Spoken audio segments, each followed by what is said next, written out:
हरे कृष्ण प्रभु जी thank you for such a wonderful lecture. प्रभु जी जैसे बताते हैं कि हम भगवान के अंश हैं और हमारे अंदर एग्जैक्टली सेम क्वालिटीज़ हैं जो भगवान के अंदर हैं। तो अगर हम एक बार गोलोक धाम की प्राप्ति कर लेंगे तो मतलब वो वाली क्वालिटीज़, अटेंशन सीकिंग और ये ईर्ष्या की भावना हमारे अंदर फिर से डेवलप हो सकती है या नहीं होगी? बड़ा अच्छा प्रश्न है कि हम भगवान के धाम से तो आए हैं, वहाँ से ईर्ष्या करके आए हैं, और फिर जब यहाँ से जाएंगे पूरा रगड़ा खा के भक्ति भक्ति करके भगवान के धाम पहुंचेंगे और फिर वहाँ पे जाके फिर दोबारा से वो ईर्ष्या होगी तो क्या होगा?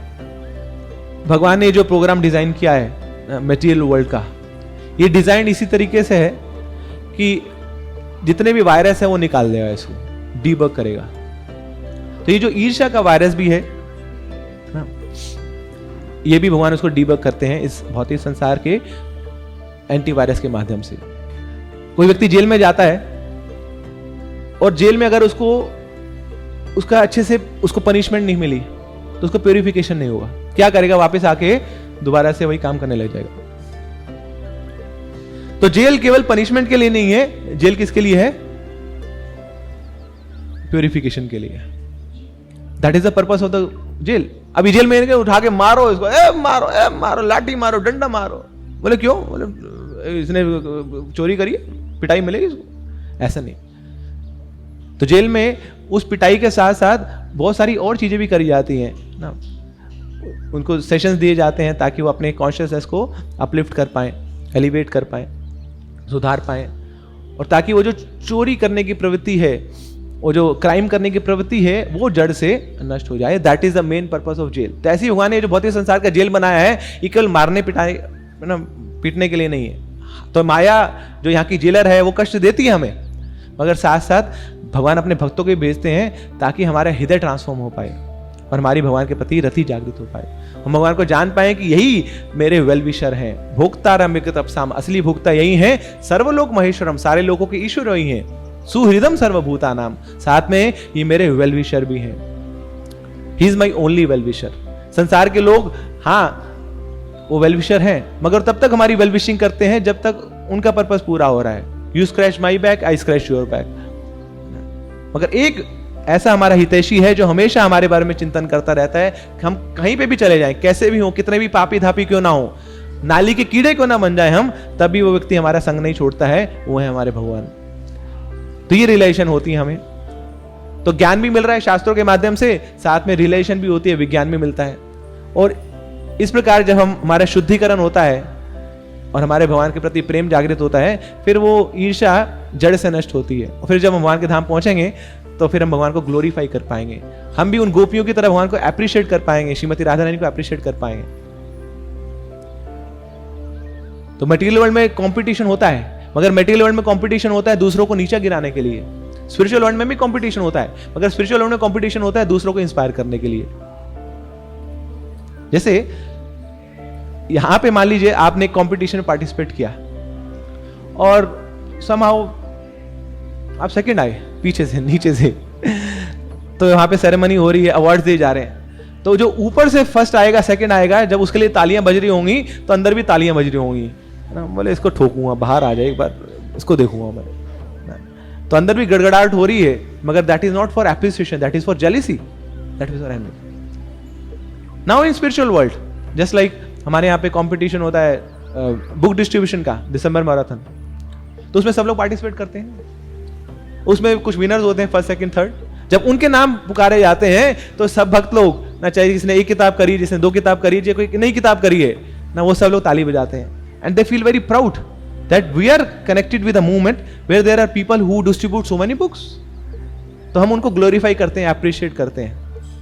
तो वहां पे वो कंपटीशन में हमसे आगे हैं, उसके बावजूद हमारे हृदय में उनके प्रति द्वेष ईर्ष्या नहीं आ रही है, बल्कि एप्रिसिएशन की भावना आ रही है। तो ये गुण हम कल्टीवेट कर पाते हैं जब हम भक्ति में आते हैं। तो ऐसे ही जब हम भगवान के धाम जाएंगे और जब हम देखेंगे भगवान के साथ इतनी सारी गोपियां हैं ना, भगवान के सारे इतने सारे उनके फॉलोवर्स हैं, तब हमें उनसे द्वेष ईर्ष्या नहीं होगी, बल्कि हम उनको अप्रिशिएट कर पाएंगे। So this is a purificatory mechanism. तो भगवान ने इस प्रकार का ये एंटीवायरस सॉफ्टवेयर डिजाइन किया है ये मटेरियल वर्ल्ड का, ताकि हमारा शुद्धिकरण हो। तो इसलिए हमें यहां पे बहुत बड़ा भक्त नहीं बनना है, हमें भगवान के पास एक छोटा सा प्रेमी भक्त बनना है।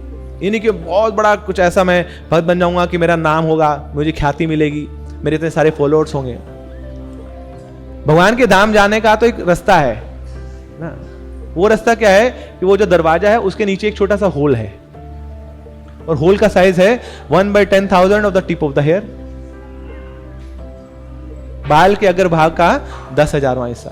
तो आपको वहां झुकना है, वहां जाना है, तो यार पहली चीज तो झुक के जाना पड़ेगा, और दूसरी चीज शरीर के साथ नहीं जा सकते हैं। तो शरीर के साथ दो प्रकार के शरीर होते हैं, ग्रॉस बॉडी, सटल बॉडी।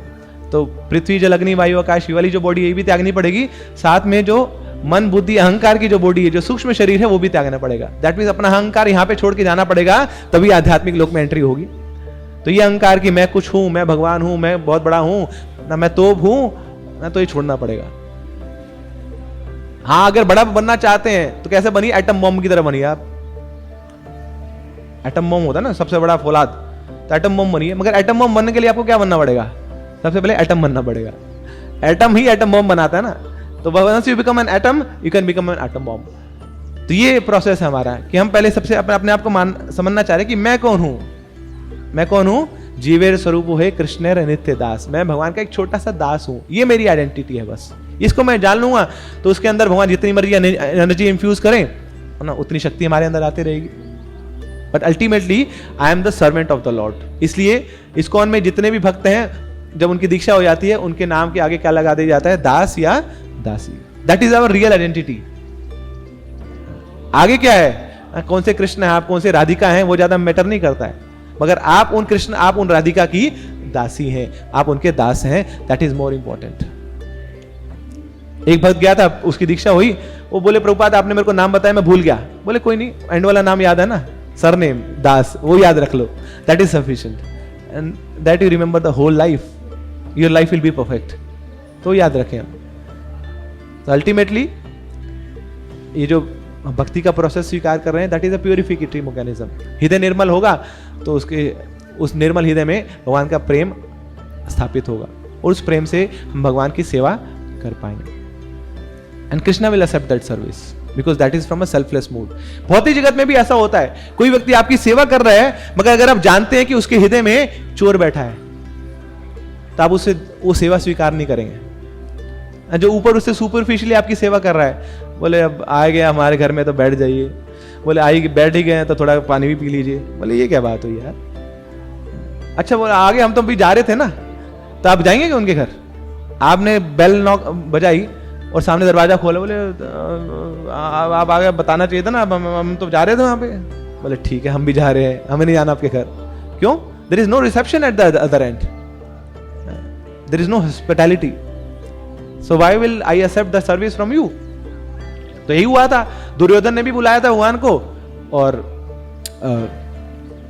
जो विदुरानी की पत्नी है उन्होंने भी बुलाया था। दुर्योधन बोलता है भगवान आइए, भगवान तो नहीं बोला, कृष्ण आइए, 56 भोग बनाया हमने आपके लिए।